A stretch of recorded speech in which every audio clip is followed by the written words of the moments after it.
शुरू अल्लाह का नाम लेकर जो बड़ा मेहरबान निहायत रहम वाला है। तमाम तारीफें अल्लाह की हैं जिसने अपने बंदे पर किताब नाजिल की और इसमें किसी किस्म की कोई खामी नहीं रखी। एक सीधी सीधी किताब जो उसने इसलिए नाजिल की है कि लोगों को अपनी तरफ से एक सख्त अजाब से आगाह करे और जो मोमिन नेक अमल करते हैं उनको खुशखबरी दे कि उनको बेहतरीन अजर मिलने वाला है जिसमें वो हमेशा हमेशा रहेंगे, और ताकि उन लोगों को मुतनब्बे करे जो ये कहते हैं कि अल्लाह ने कोई बेटा बना रखा है। इस बात का कोई इल्मी सबूत न उनके पास है न उनके बाप दादों के पास था। बड़ी संगीन बात है जो उनके मुंह से निकल रही है।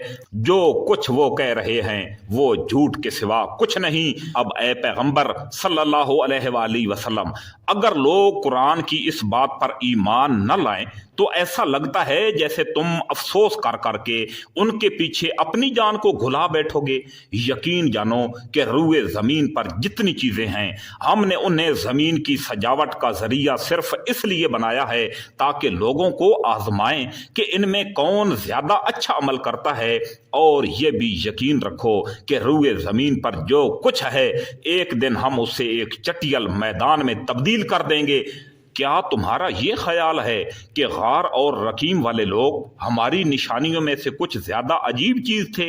ये उस वक्त का जिक्र है जब उन नौजवानों में गार में पनाह ली थी और अल्लाह ताला से दुआ करते हुए कहा था कि ए हमारे परवरदिगार, हम पर खास अपने पास से रहमत नाजिल फरमाइए और हमारी इस सूरत हाल में हमारे लिए भलाई का रास्ता मुहैया फरमा दीजिए। चुनांचे हमने उनके कानों को थपकी देकर कई सालों तक उनको गार में सुलाए रखा। फिर हमने उनको जगाया ताकि ये देखें कि इनके दो गिरोहों में से कौन सा गिरोह अपने सोए रहने की मुद्दत का ज्यादा सही शुमार करता है। हम तुम्हारे सामने इनका वाकया ठीक ठीक बयान करते हैं। ये कुछ नौजवान थे जो अपने परवरदिगार पर ईमान लाए थे और हमने इनको हिदायत में खूब तरक्की दी थी और हमने इनके दिल खूब मजबूत कर दिए थे। ये उस वक्त का जिक्र है जब वो उठे और उन्होंने कहा कि हमारा परवरदिगार तो वो है जो तमाम आसमानों और जमीन का मालिक है। हम उसके सिवा किसी को माबूद बनाकर हरगिज़ नहीं पुकारेंगे। अगर हम ऐसा करेंगे तो हम यकीनन इंतहाई नामुनासिब और बेबाकी वाली बात कहेंगे। ये हमारी कौम के लोग हैं जिन्होंने उस परवरदिगार को छोड़कर दूसरे माबूद बना रखे हैं। अगर इनका अकीदा सही है तो वो अपने माबूदों के सबूत में कोई वाज़िया दलील क्यों पेश नहीं करते? भला उस शख्स से ज्यादा जालिम कौन हो सकता है जो अल्लाह पर झूठ बांधे। और साथियों, जब तुमने उन लोगों से भी अलहदगी इख्तियार कर ली है और इनसे भी जिनकी ये अल्लाह को छोड़कर इबादत करते हैं, तो चलो अब तुम इस गार में पनाह ले लो।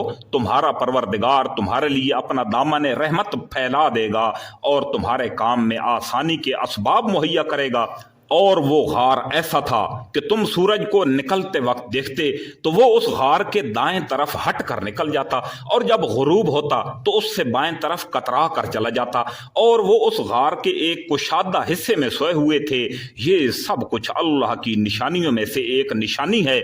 जिससे अल्लाह हिदायत दे वही हिदायत पाता है और जिससे वो गुमराह कर दे उसका तुम्हें हरगिज़ कोई मददगार नहीं मिल सकता जो उसे रास्ते पर लाए। तुम उन्हें देखकर ये समझते कि वो जाग रहे हैं, हालांकि वो सोए हुए थे और हम उनको दाएं और बाएं करवट दिलवाते रहते थे और उनका कुत्ता दहलीज पर अपने दोनों हाथ फैलाए हुए बैठा था। अगर तुम उन्हें झांक कर देखते तो उनसे पीठ फेर कर भाग खड़े होते और तुम्हारे अंदर उनकी दहशत समा जाती। और जैसे हमने उन्हें सुलाया था उसी तरह हमने उन्हें उठा दिया ताकि वो आपस में एक दूसरे से पूछ गुछ करें। उनमें से एक कहने वाले ने कहा, तुम इस हालत में कितनी देर रहे होगे? कुछ लोगों ने कहा, हम एक दिन या एक दिन से कुछ कम नींद में रहे होंगे। दूसरों ने कहा, तुम्हारा रब ही बेहतर जानता है कि तुम कितनी देर इस हालत में रहे हो। अब अपने में से किसी को चांदी का ये सिक्का देकर शहर की तरफ भेजो, वो जाकर देखभाल करे कि इसके कौन से इलाके में ज्यादा पाकीज़ा खाना मिल सकता है। फिर तुम्हारे पास वहां से कुछ खाने को ले आए और उसे चाहिए कि वो होशियारी से काम करे और किसी को तुम्हारी खबर न होने दे। क्योंकि अगर इन शहर के लोगों को तुम्हारी खबर मिल गई तो ये तुम्हें पथराव करके हिलाक कर डालेंगे या तुम्हें अपने दीन में वापस आने के लिए मजबूर करेंगे, और अगर ऐसा हुआ तो तुम्हें कभी फलाह नहीं मिल सकती। और यूं हमने उनकी खबर लोगों तक पहुंचा दी ताकि वो यकीन से देख लें कि अल्लाह का वादा सच्चा है, नीज ये कि कयामत की घड़ी आने वाली है, उसमें कोई शक नहीं। फिर वो वक्त भी आया जब लोग उनके बारे में आपस में झगड़ रहे थे। चुनांचे कुछ लोगों ने कहा कि इन पर एक इमारत बना दो, इनका रब ही इनके मामले को बेहतर जानता है। आखिरकार जिन लोगों को इनके मामलात पर ज्यादा गलबा हासिल था, उन्होंने कहा कि हम तो इनके ऊपर एक मस्जिद जरूर बनाएंगे। कुछ लोग कहेंगे कि वो 3 थे और चौथा उनका कुत्ता था, और कुछ कहेंगे कि वो 5 थे और छठा उनका कुत्ता था। ये सब अटकल के तीर चलाने की बातें हैं। और कुछ कहेंगे कि वो 7 थे और 8वां उनका कुत्ता था।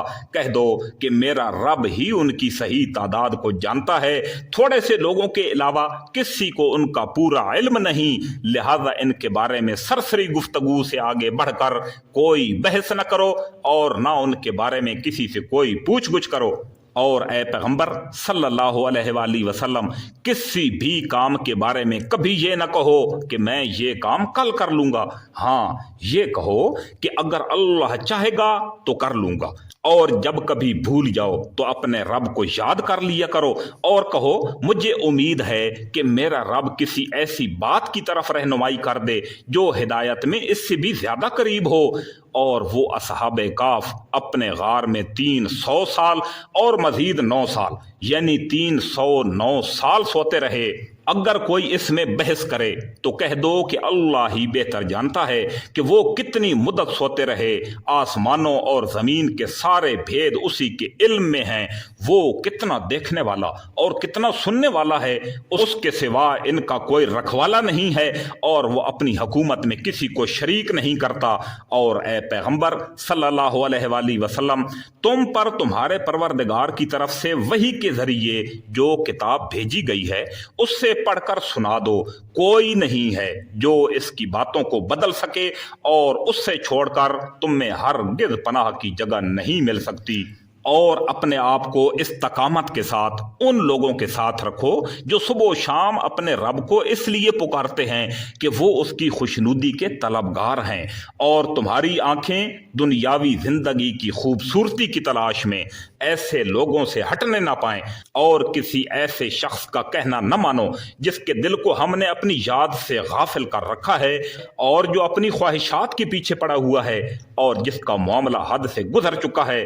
और कह दो कि हक तो तुम्हारे रब की तरफ से आ चुका है, अब जो चाहे ईमान ले आए और जो चाहे कुफर इख्तियार करे।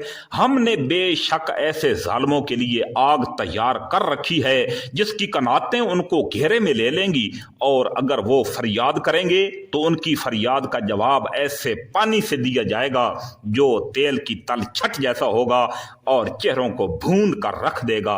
कैसा बदतरीन पानी और कैसी बुरी आरामगाह। अलबत्ता जो लोग ईमान लाए और उन्होंने नेक अमल किए तो यकीनन हम ऐसे लोगों के अजर को कभी जाया नहीं करते जो अच्छी तरह अमल करें। ये वो लोग हैं जिनके लिए हमेशा रहने वाले बागात हैं, उनके नीचे से नहरें बहती होंगी, उनको वहां सोने के कंगनों से मुज़य्यन किया जाएगा।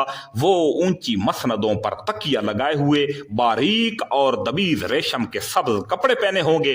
कितना बेहतरीन अजर और कैसी हसीन आरामगाह। और ए पैगंबर सल्लल्लाहु अलैहि वसल्लम, इन लोगों के सामने उन 2 आदमियों की मिसाल पेश करो जिनमें से एक को हमने अंगूरों के 2 बागात दे रखे थे और उनको खजूरों के दरख्तों ने घेरा हुआ था, और इन दोनों बागों के दरमियान खेती लगाई हुई थी। दोनों बाग पूरा पूरा फल देते थे और कोई बाग फल देने में कोई कमी नहीं छोड़ता था। और इन दोनों के दरमियान हमने एक नहर जारी कर दी थी, और उस शख्स को जब खूब दौलत हासिल हुई तो वो अपने साथी से बातें करते हुए कहने लगा, मेरा माल भी तुमसे ज्यादा है और मेरा जथ यानी मेरी जमात भी तुमसे ज्यादा मजबूत है। और वो अपनी जान पर सितम ढाता हुआ अपने बाग के अंदर दाखिल हुआ। कहने लगा, मैं नहीं समझता कि ये बाग कभी भी तबाह होगा, اور میرا خیال یہ ہے کہ قیامت کبھی نہیں آئے گی، اور اگر کبھی مجھے اپنے رب کے پاس واپس بھیجا بھی گیا تب بھی مجھے یقین ہے کہ مجھے اس سے بھی زیادہ اچھی جگہ ملے گی۔ اس کے ساتھی نے اس سے باتیں کرتے ہوئے کہا، کیا تم اس ذات کے ساتھ کفر کا معاملہ کر رہے ہو جس نے تمہیں مٹی سے اور پھر نطفے سے پیدا کیا اور پھر تمہیں ایک اچھا خاصا انسان بنا دیا؟ جہاں تک میرا تعلق ہے میں تو یہ عقیدہ رکھتا ہوں کہ اللہ میرا پروردگار ہے اور میں اپنے پروردگار کے ساتھ کسی کو شریک نہیں مانتا، اور جب تم اپنے باغ میں داخل ہو رہے تھے اس وقت تم نے یہ کیوں نہیں کہا کہ ماشاء اللہ لا قوت الا باللہ، جو اللہ چاہتا ہے وہی ہوتا ہے، اللہ کی توفیق کے بغیر کسی میں کوئی طاقت نہیں۔ اگر تمہیں یہ نظر آ رہا ہے کہ میری دولت اور اولاد تم سے کم ہے تو میرے رب سے کچھ بعید نہیں ہے کہ وہ مجھے تمہارے باغ سے بہتر چیز عطا فرما دے اور تمہارے اس باغ پر کوئی آسمانی آفت بھیج دے جس سے وہ چکنے میدان میں تبدیل ہو کر رہ جائے، یا اس کا پانی زمین میں اتر جائے، پھر تم اسے تلاش بھی نہ کر سکو۔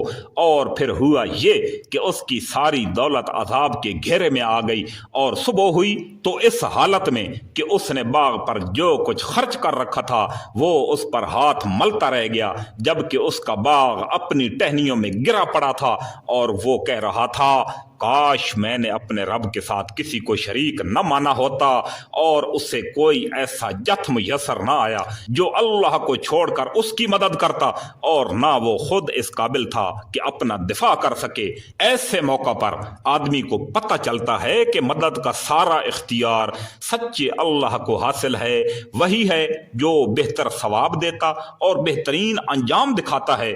اور ان لوگوں سے دنیاوی زندگی کی یہ مثال بھی پیش کرو کہ وہ ایسی جگہ ہے جیسے ہم نے آسمان سے پانی برسایا تو اس سے زمین کا سبزہ خوب گھنا ہو گیا، پھر وہ ایسا ریزہ ریزہ ہوا کہ اس سے ہوائیں اڑا کر لے جاتی ہیں، اور اللہ ہر چیز پر مکمل قدرت رکھتا ہے۔ مال اور اولاد دنیاوی زندگی کی زینت ہیں، اور جو نیکیاں پائیدار رہنے والی ہیں وہ تمہارے رب کے نزدیک ثواب کے اعتبار سے بھی بہتر ہیں اور امید وابستہ کرنے کے لیے بھی بہتر ہیں۔ اور اس دن کا دھیان کرو جس دن ہم پہاڑوں کو چلائیں گے اور تم زمین کو دیکھو گے کہ وہ پھٹی پڑی ہے، اور ہم ان سب کو گھیر کر اکٹھا کر دیں گے اور ان میں سے کسی ایک کو بھی نہیں چھوڑیں گے، اور سب کو تمہارے رب کے سامنے صف باندھ کر پیش کیا جائے گا۔ آخر تم ہمارے پاس اسی طرح آ گئے جس طرح ہم نے تمہیں پہلی بار پیدا کیا تھا۔ اس کے برعکس تمہارا دعویٰ یہ تھا کہ ہم تمہارے لیے یہ مقررہ وقت کبھی نہیں لائیں گے، اور اعمال کی کتاب سامنے رکھ دی جائے گی، چنانچہ تم مجرموں کو دیکھو گے کہ وہ اس کے مندرجات سے خوف زدہ ہیں اور کہہ رہے ہیں کہ ہائے ہماری بربادی، یہ کیسی کتاب ہے جس نے ہمارا کوئی چھوٹا بڑا عمل ایسا نہیں چھوڑا جس کا مکمل احاطہ نہ کر لیا ہو، اور وہ اپنا سارا کیا دھرا اپنے سامنے موجود پائیں گے، اور تمہارا پروردگار کسی پر کوئی ظلم نہیں کرے گا۔ اور وہ وقت یاد کرو جب ہم نے فرشتوں سے کہا تھا کہ آدم کے آگے سجدہ کرو، چنانچہ سب نے سجدہ کیا سوائے ابلیس کے، وہ جنات میں سے تھا، چنانچہ اس نے اپنے رب کی حکم کی نافرمانی کی۔ کیا پھر بھی تم میرے بجائے اس کی ذریت کو اپنا رکھوالا بناتے ہو، حالانکہ وہ سب تمہارے دشمن ہیں؟ اللہ تعالیٰ کا کتنا برا متبادل ہے، یعنی شیطان جو ظالموں کو ملا ہے۔ میں نے نہ آسمانوں اور زمین کی تخلیق کے وقت ان کو حاضر کیا تھا اور نہ خود ان کو پیدا کرتے وقت، اور میں ایسا نہیں ہوں کہ گمراہ کرنے والوں کو دست و بازو بناؤں۔ اور اس دن کا دھیان کرو جب اللہ ان مشرکوں سے کہے گا، ذرا پکارو ان کو جنہیں تم نے میری خدائی میں شریک سمجھ رکھا تھا، چنانچہ وہ پکاریں گے لیکن وہ ان کا کوئی جواب نہیں دیں گے، اور ہم ان کے درمیان ایک مہلک آڑ حائل کر دیں گے، اور مجرم لوگ آگ کو دیکھیں گے تو سمجھ جائیں گے کہ انہیں اسی میں گرنا ہے، اور اس سے بچ نکلنے کا کوئی راستہ نہیں پائیں گے۔ اور ہم نے لوگوں کے فائدے کے لیے اس طرح قرآن میں طرح طرح سے ہر قسم کے مضامین بیان کیے ہیں، اور انسان ہے کہ جھگڑا کرنے میں ہر چیز سے بڑھ گیا ہے، اور جب لوگوں کے پاس ہدایت آ چکی تو اب انہیں ایمان لانے اور اپنے رب سے معافی مانگنے سے اس مطالبے کے سوا کوئی اور چیز نہیں روک رہی کہ ان کے ساتھ بھی پچھلے لوگوں جیسے واقعات پیش آ جائیں یا عذاب ان کے بالکل سامنے آ کھڑا ہو۔ اور ہم پیغمبروں کو صرف اس لیے بھیجتے ہیں کہ وہ مومنوں کو خوشخبری دیں اور کافروں کو عذاب سے متنبہ کریں، اور جن لوگوں نے کفر اپنا لیا ہے وہ باطل کا سہارا لے کر جھگڑا کرتے ہیں تاکہ اس کے ذریعے حق کو ڈگمگا دیں، اور انہوں نے میری آیتوں کو اور انہیں جو تنبیہ کی گئی تھی اس کا مذاق بنا رکھا ہے۔ اور اس شخص سے بڑھ کر ظالم کون ہوگا جس سے اس کے رب کی آیتوں کے حوالے سے نصیحت کی جائے تو وہ ان سے منہ موڑ لے اور اپنے ہاتھوں کے کرتوت کو بھلا بیٹھے۔ حقیقت یہ ہے کہ ہم نے ان لوگوں کے کرتوت کی وجہ سے ان کے دلوں پر غلاف چڑھا دیے ہیں جن کی وجہ سے وہ اس قرآن کو نہیں سمجھتے، اور ان کے کانوں میں ڈانٹ لگا دی ہے، اور اگر تم انہیں ہدایت کی طرف بلاؤ تب بھی وہ صحیح راستے پر ہرگز نہیں آئیں گے، اور تمہارا پروردگار بہت بخشنے والا بڑا رحمت والا ہے۔ جو کمائی انہوں نے کی ہے اگر وہ اس کی وجہ سے انہیں پکڑنے پر آتا تو ان کو جلد ہی عذاب دے دیتا، لیکن ان کے لیے ایک وقت مقرر ہے جس سے بچنے کے لیے انہیں کوئی پناہ گاہ نہیں ملے گی۔ یہ ساری بستیاں تمہارے سامنے ہیں، جب انہوں نے ظلم کی روش اپنائی تو ہم نے ان کو ہلاک کر ڈالا، اور ان کی ہلاکت کے لیے بھی ہم نے ایک وقت مقرر کیا ہوا تھا۔ اور اس وقت کا ذکر سنو جب موسیٰ علیہ السلام نے اپنے نوجوان شاگرد سے کہا تھا کہ میں اس وقت تک اپنا سفر جاری رکھوں گا جب تک 2 سمندروں کے سنگم پر نہ پہنچ جاؤں، ورنہ میں برسوں چلتا رہوں گا۔ چنانچہ جب وہ ان کے سنگم پر پہنچے تو دونوں اپنی مچھلی کو بھول گئے، اور اس نے سمندر میں ایک سرنگ کی طرح کا راستہ بنا لیا۔ پھر جب دونوں آگے نکل گئے تو موسیٰ علیہ السلام نے اپنے نوجوان سے کہا ہمارا ناشتہ لاؤ، سچی بات یہ ہے کہ ہمیں اس سفر میں بڑی تھکاوٹ لاحق ہو گئی ہے۔ اس نے کہا بھلا بتائیے۔ عجیب قصہ ہو گیا، جب ہم اس چٹان پر ٹھہرے تھے تو میں مچھلی کا آپ سے ذکر کرنا بھول گیا، اور شیطان کے سوا کوئی نہیں ہے جس نے مجھے اس کا تذکرہ کرنا بھلایا ہو، اور اس مچھلی نے تو بڑے عجیب طریقے سے دریا میں اپنی راہ لے لی تھی۔ موسیٰ علیہ السلام نے کہا اس بات کی تو ہمیں تلاش تھی۔ چنانچہ دونوں اپنے قدموں کے نشان دیکھتے ہوئے واپس لوٹے، تب انہیں ہمارے بندوں میں سے ایک بندہ ملا جس کو ہم نے اپنی خصوصی رحمت سے نوازا تھا اور خاص اپنی طرف سے ایک علم سکھایا تھا۔ صحیح بخاری کی حدیث کے مطابق یہ حضرت خضر علیہ السلام تھے۔ موسیٰ علیہ السلام نے ان سے کہا کیا میں آپ کے ساتھ اس غرض سے رہ سکتا ہوں کہ آپ کو بھلائی کا جو علم عطا ہوا ہے اس کا کچھ حصہ آپ مجھے بھی سکھا دیں؟ انہوں نے کہا مجھے یقین ہے کہ آپ میرے ساتھ رہنے پر صبر نہیں کر سکیں گے، اور جن باتوں کی آپ کو پوری واقفیت نہیں ہے ان پر آپ صبر کر بھی کیسے سکتے ہیں؟ موسیٰ علیہ السلام نے کہا انشاءاللہ آپ مجھے صابر پائیں گے، اور میں آپ کے کسی حکم کی خلاف ورزی نہیں کروں گا۔ انہوں نے کہا اچھا، اگر آپ میرے ساتھ چلتے ہیں تو جب تک میں خود آپ سے کسی بات کا تذکرہ شروع نہ کروں آپ مجھ سے کسی بھی چیز کے بارے میں سوال نہ کریں۔ چنانچہ دونوں روانہ ہو گئے، یہاں تک کہ جب دونوں ایک کشتی میں سوار ہوئے تو ان صاحب نے کشتی میں چھید کر دیا۔ موسیٰ علیہ السلام بولے ارے کیا آپ نے اس میں چھید کر دیا تاکہ سارے کشتی والوں کو ڈبو ڈالیں؟ یہ تو آپ نے بڑا خوفناک کام کیا۔ انہوں نے کہا کیا میں نے نہیں کہا تھا کہ آپ میرے ساتھ رہ کر صبر نہیں کر سکیں گے؟ موسیٰ علیہ السلام نے کہا مجھ سے جو بھول ہو گئی اس پر آپ میری گرفت نہ کیجیے اور میرے کام کو زیادہ مشکل نہ بنائیے۔ وہ دونوں پھر روانہ ہو گئے، یہاں تک کہ ان کی ملاقات ایک لڑکے سے ہوئی اور ان صاحب نے اسے قتل کر ڈالا۔ موسیٰ علیہ السلام بول اٹھے ارے کیا آپ نے ایک پاکیزہ جان کو ہلاک کر دیا جبکہ اس نے کسی کی جان نہیں لی تھی جس کا بدلہ اس سے لیا جائے؟ یہ تو آپ نے بہت ہی برا کام کیا۔ انہوں نے کہا کیا میں نے آپ سے نہیں کہا تھا کہ آپ میرے ساتھ رہنے پر صبر نہیں کر سکیں گے؟ موسیٰ علیہ السلام بولے اگر میں آپ سے اب کوئی بات پوچھوں تو آپ مجھے اپنے ساتھ نہ رکھیے، یقیناً آپ میری طرف سے عذر کی حد کو پہنچ گئے ہیں۔ चुनांचे वो दोनों फिर रवाना हो गए, यहाँ तक कि जब एक बस्ती वालों के पास पहुंचे तो उसके बाशिंदों से खाना मांगा तो उन लोगों ने उनकी मेहमानी करने से इनकार कर दिया। फिर वहां उन्हें एक दीवार मिली जो गिर रही थी। उन साहिब ने उसे खड़ा कर दिया। मूसा अलैहिस्सलाम ने कहा, अगर आप चाहते तो इस काम पर कुछ उजरत ले लेते, जिससे खाने पीने की कुछ अशिया ले लेते। उन्होंने कहा, लीजिए, मेरे और आपके दरमियान जुदाई का वक्त आ गया। अब मैं आपको इन बातों का मकसद बताए देता हूं जिन पर आपसे सब्र नहीं हो सका। जहां तक कश्ती का ताल्लुक है, वो कुछ गरीब लोगों की थी जो दरिया में मजदूरी करते थे। मैंने चाहा कि इसमें कोई आयब पैदा कर दूं, क्योंकि उनके आगे एक बादशाह था जो हर अच्छी कश्ती को जबरदस्ती छीन कर रख लिया करता था। और लड़के का मामला ये था कि उसके माँ बाप मोमिन थे और हमें इस बात का अंदेशा था कि ये लड़का उन दोनों को सरकशी और कुफर में न फंसा दे। चुनांचे हमने ये चाहा कि उनका परवरदिगार उन्हें इस लड़के के बदले ऐसी औलाद दे जो पाकीज़गी में भी इससे बेहतर हो और हुस्न सलूक में भी इससे बड़ी हुई हो। रही ये दीवार, तो वो इस शहर में रहने वाले 2 यतीम लड़कों की थी और उसके नीचे उनका एक खजाना दफन था और उन दोनों का बाप एक नेक आदमी था। इसलिए आपके परवरदिगार ने ये चाहा कि जब ये दोनों लड़के अपनी जवानी की उम्र को पहुंचें तो वो अपना खजाना निकाल लें। ये सब कुछ आपके रब की रहमत की बिना पर हुआ है और मैंने कोई काम अपनी राय से नहीं किया। ये था मकसद उन बातों का जिन पर आपसे सब्र नहीं हो सका। और ये लोग तुमसे जुल्करनैन के बारे में पूछते हैं, कह दो कि मैं उनका कुछ हाल तुम्हें पढ़कर सुनाता हूँ। वाकया ये है कि हमने उनको जमीन में इक्तदार बख्शा था और उन्हें हर काम के वसाइल अता किए थे, जिसके नतीजे में वो एक रास्ते के पीछे चल पड़े।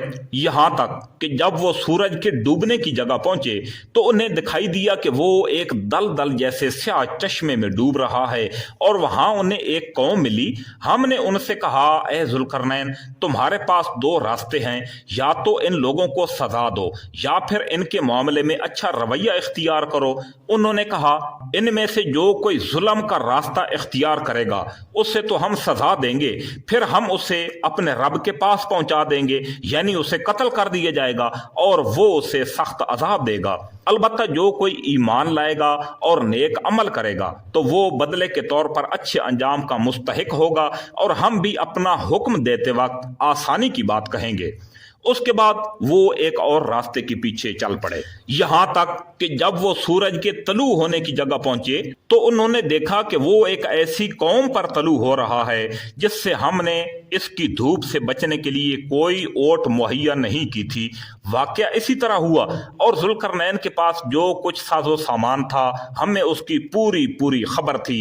उसके बाद वो एक और रास्ते के पीछे चल पड़े, यहां तक कि जब वो 2 पहाड़ों के दरमियान पहुंचे तो उन्हें इन पहाड़ों से पहले कुछ लोग मिले जिनके बारे में ऐसा लगता था कि वो कोई बात नहीं समझते।